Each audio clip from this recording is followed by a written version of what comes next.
യോഹന്നാൻ 12-ാം അധ്യായം. തൈലാഭിഷേകം. മരിച്ചവരിൽ നിന്ന് താൻ ഉയർപ്പിച്ച ലാസർ താമസിച്ചിരുന്ന ബഥാനിയായിലേക്ക് പെസഹയ്ക്ക് 6 ദിവസം മുമ്പ് യേശു വന്നു. അവർ അവന് അത്താഴം ഒരുക്കി. മർത്ത പരിചരിച്ചു. അവനോടുകൂടെ ഭക്ഷണത്തിനിരുന്നവരിൽ ലാസറും ഉണ്ടായിരുന്നു. മറിയം വിലയേറിയതും ശുദ്ധവുമായ ഒരു കുപ്പി നാർദിൻ സുഗന്ധതൈലമെടുത്ത് യേശുവിൻ്റെ പാദങ്ങളിൽ പൂശുകയും തൻ്റെ തലമുടി കൊണ്ട് അവൻ്റെ പാദങ്ങൾ തുടയ്ക്കുകയും ചെയ്തു. തൈലത്തിൻ്റെ പരിമളം കൊണ്ട് വീട് നിറഞ്ഞു. അവൻ്റെ ശിഷ്യന്മാരിലൊരുവനും അവനെ ഒറ്റിക്കൊടുക്കാനിരുന്നവനുമായ യൂദാസ്കറിയാത്ത പറഞ്ഞു, എന്തുകൊണ്ട് ഈ തൈലം 300 ദനാറയ്ക്ക് വിറ്റ് ദരിദ്രർക്ക് കൊടുത്തില്ല? അവൻ ഇത് പറഞ്ഞത് അവന് ദരിദ്രരോട് പരിഗണന ഉണ്ടായിരുന്നത് കൊണ്ടല്ല, പ്രത്യുത അവൻ ഒരു കള്ളനായിരുന്നതുകൊണ്ടും പണസഞ്ചി അവൻ്റെ കയ്യിലായിരുന്നതുകൊണ്ടും അതിൽ വീഴുന്നതിൽ നിന്ന് അവൻ എടുത്തിരുന്നത് കൊണ്ടുമാണ്. യേശു പറഞ്ഞു, അവളെ തടയേണ്ട. എൻ്റെ ശവസംസ്കാര ദിനത്തിനായി ഇത് ചെയ്തുവെന്ന് അവൾ കരുതിക്കൊള്ളട്ടെ. ദരിദ്രർ എപ്പോഴും നിങ്ങളോടുകൂടെയുണ്ട്, ഞാൻ എപ്പോഴും നിങ്ങളോട് തുണ്ടായിരിക്കുകയില്ല. അവൻ അവിടെയുണ്ടെന്നറിഞ്ഞ് വലിയ ഒരു ഗണം യഹൂദർ അവിടേക്ക് വന്നു. അവർ വന്നത് യേശുവിനെ ഉദ്ദേശിച്ച് മാത്രമല്ല, അവൻ മരിച്ചവരിൽ നിന്ന് ഉയർപ്പിച്ച ലാസറിനെ കാണാൻ കൂടിയാണ്. ലാസറിനെ കൂടി കൊല്ലാൻ പുരോഹിത പ്രമുഖന്മാർ ആലോചിച്ചു. എന്നാൽ അവൻ നിമിത്തം യഹൂദരിൽ വളരെ പേർ അവരെ വിട്ട് യേശുവിൽ വിശ്വസിച്ചിരുന്നു. രാജകീയ പ്രവേശനം. അടുത്ത ദിവസം തിരുനാളിന് വന്നുകൂടിയ ഒരു വലിയ ജനക്കൂട്ടം യേശു ജെറൂസലേമിലേക്ക് വരുന്നെന്ന് കേട്ട് ഈന്തപ്പനയുടെ കൈകൾ എടുത്തുകൊണ്ട് അവനെ എതിരേൽക്കാൻ പുറപ്പെട്ടു. അവർ വിളിച്ചു പറഞ്ഞു, ഹോസാന, കർത്താവിന്റെ നാമത്തിൽ വരുന്നവനും ഇസ്രായേലിന്റെ രാജാവുമായവൻ വാഴ്ത്തപ്പെട്ടു. യേശു ഒരു കഴുതക്കുട്ടിയെ കണ്ട് അതിന്റെ പുറത്ത് കയറിയിരുന്നു. സിയോൻ പുത്രി, ഭയപ്പെടേണ്ട, ഇതാ നിന്റെ രാജാവ് കഴുതക്കുട്ടിയുടെ പുറത്ത് എഴുന്നള്ളുന്നു എന്ന് എഴുതപ്പെട്ടിരിക്കുന്നു. അവന്റെ ശിഷ്യന്മാർക്ക് ആദ്യം ഇത് മനസ്സിലായില്ല. എന്നാൽ യേശു മഹത്വം പ്രാപിച്ചപ്പോൾ അവനെപ്പറ്റി ഇക്കാര്യങ്ങൾ എഴുതപ്പെട്ടിരുന്നുവെന്നും അവനുവേണ്ടി ഇവയെല്ലാം ചെയ്തുവെന്നും അവർ അനുസ്മരിച്ചു. ലാസറിനെ മരിച്ചവരിൽ നിന്ന് ഉയർപ്പിച്ച അവസരത്തിൽ അവനോടൊപ്പമുണ്ടായിരുന്ന ജനക്കൂട്ടം അവന് സാക്ഷ്യം നൽകിയിരുന്നു. അവൻ ഈ അടയാളം പ്രവർത്തിച്ചെന്ന് കേട്ടതുകൊണ്ടുകൂടിയാണ് ജനക്കൂട്ടം അവനെ സ്വീകരിക്കുവാൻ വന്നത്. അപ്പോൾ ഫരിസേയർ പരസ്പരം പറഞ്ഞു, നമുക്ക് ഒന്നും ചെയ്യാൻ സാധിക്കുന്നില്ലെന്ന് കാണുന്നില്ലേ? നോക്കൂ, ലോകം അവന്റെ പിന്നാലെ പോയി കഴിഞ്ഞു. ഗ്രീക്കുകാർ യേശുവിനെ തേടുന്നു.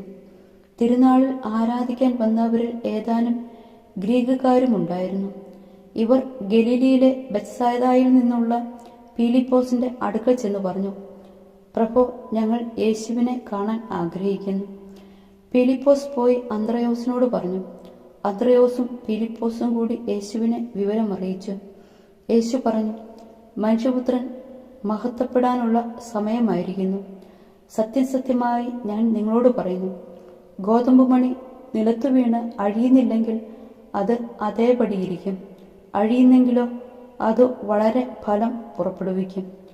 തൻ്റെ ജീവനെ സ്നേഹിക്കുന്നവൻ അത് നഷ്ടപ്പെടുത്തുന്നു. ഈ ലോകത്തിൽ തൻ്റെ ജീവനെ ദ്വേഷിക്കുന്നവൻ നിത്യജീവനിലേക്ക് അതിനെ കാത്തു സൂക്ഷിക്കും. എന്നെ ശുശ്രൂഷിക്കാൻ ആഗ്രഹിക്കുന്നവൻ എന്നെ അനുഗമിക്കട്ടെ. അപ്പോൾ ഞാൻ ആയിരിക്കുന്നിടത്ത് എൻ്റെ ശുശ്രൂഷകനും ആയിരിക്കും. എന്നെ ശുശ്രൂഷിക്കുന്നവനെ പിതാവ് ബഹുമാനിക്കും. മനുഷ്യപുത്രൻ ഉയർത്തപ്പെടണം. ഇപ്പോൾ എൻ്റെ ആത്മാവ് അസ്വസ്ഥമായിരിക്കുന്നു. ഞാൻ എന്തു പറയേണ്ടു? പിതാവേ, ഈ മണിക്കൂറിൽ നിന്ന് എന്നെ രക്ഷിക്കണമേ. അല്ല, ഇതിനു വേണ്ടിയാണല്ലോ ഈ മണിക്കൂറിലേക്ക് ഞാൻ വന്നത്. പിതാവേ, അങ്ങയുടെ നാമത്തെ മഹത്വപ്പെടുത്തണമേ. അപ്പോൾ സ്വർഗത്തിൽ നിന്ന് ഒരു സ്വരമുണ്ടായി, ഞാൻ മഹത്വപ്പെടുത്തിയിരിക്കുന്നു, ഇനിയും മഹത്വപ്പെടുത്തും. അവിടെ നിന്നിരുന്ന ജനക്കൂട്ടം ഇത് കേട്ടിട്ട് ഇടിമുഴക്കമുണ്ടായി എന്ന് പറഞ്ഞു.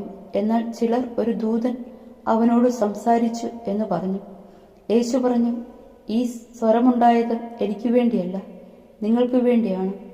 ഇപ്പോഴാണ് ഈ ലോകത്തിൻ്റെ ന്യായവിധി. ഇപ്പോൾ ഈ ലോകത്തിൻ്റെ അധികാരി പുറന്തള്ളപ്പെടും. ഞാൻ ഭൂമിയിൽ നിന്ന് എല്ലാ മനുഷ്യരെയും എന്നിലേക്ക് ആകർഷിക്കും. അവൻ ഇതു പറഞ്ഞത് താൻ ഏതു വിധത്തിലുള്ള മരണമാണ് വരിക്കാൻ പോകുന്നത് എന്ന് സൂചിപ്പിക്കാനാണ്. അപ്പോൾ ജനക്കൂട്ടം അവനോട് ചോദിച്ചു, ക്രിസ്തു എന്നേക്കും നിലനിൽക്കുന്നു എന്നാണല്ലോ നിയമത്തിൽ ഞങ്ങൾ കേട്ടിട്ടുള്ളത്. പിന്നെ മനുഷ്യപുത്രൻ ഉയർത്തപ്പെടേണ്ടിയിരിക്കുന്നു എന്ന് നീ പറയുന്നതെങ്ങനെ? ആരാണ് ഈ മനുഷ്യപുത്രൻ?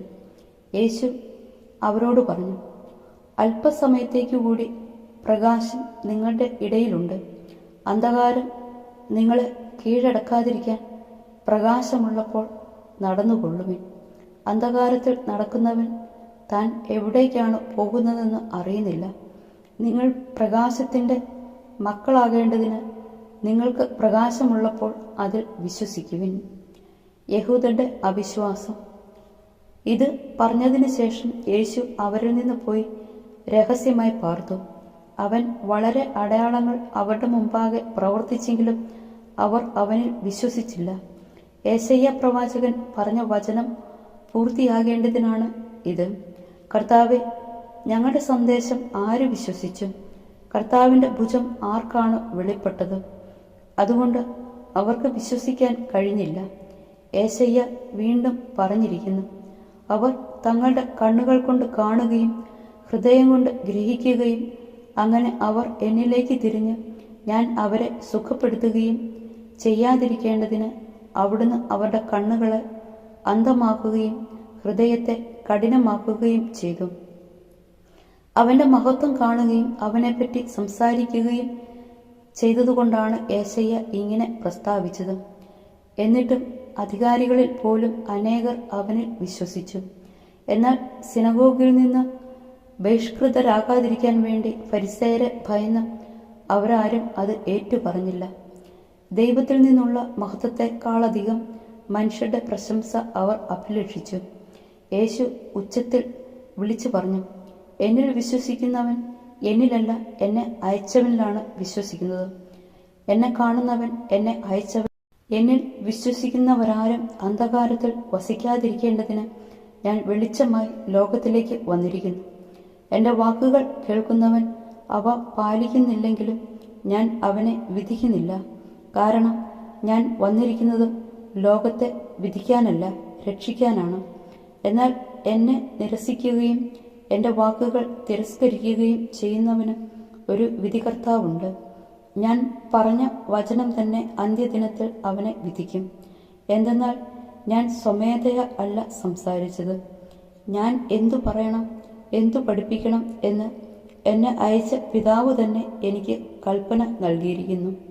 അവിടുത്തെ കൽപ്പന നിത്യജീവനാണെന്ന് ഞാൻ അറിയുന്നു. അതിനാൽ ഞാൻ പറയുന്നതെല്ലാം പിതാവ് എന്നോട് കൽപ്പിച്ചതുപോലെ തന്നെയാണ്.